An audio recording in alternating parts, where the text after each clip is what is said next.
આજનો ક્વેશ્ચન છે મહેક said to Kartik what do you say about my performance. મહેક કાર્તિકને પૂછે છે તને મારી પરફોર્મન્સ વિશે શું લાગે છે, કેવું લાગે છે, બરાબર.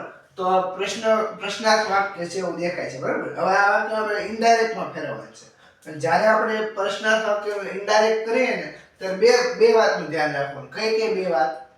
રિપોર્ટિંગ વર્બ તરીકે આસ્ક વપરાય છે અને સંયોજક તરીકે જે તે WH ક્વેશ્ચન પોતે આવી જાય છે, બરાબર.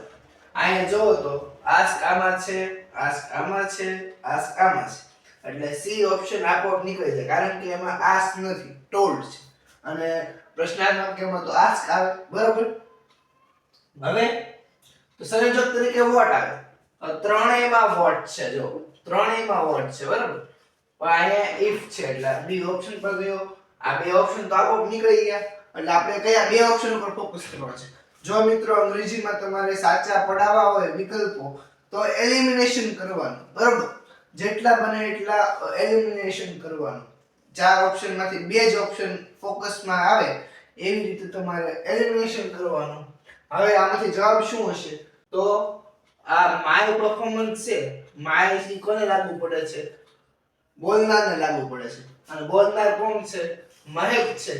મહેક છે, મહેક સ્ત્રી છે. સ્ત્રી માટે હીઝ લાગે કે હર લાગે? તો હર લાગે, બરાબર. એટલે આપણો જવાબ બનશે ડી.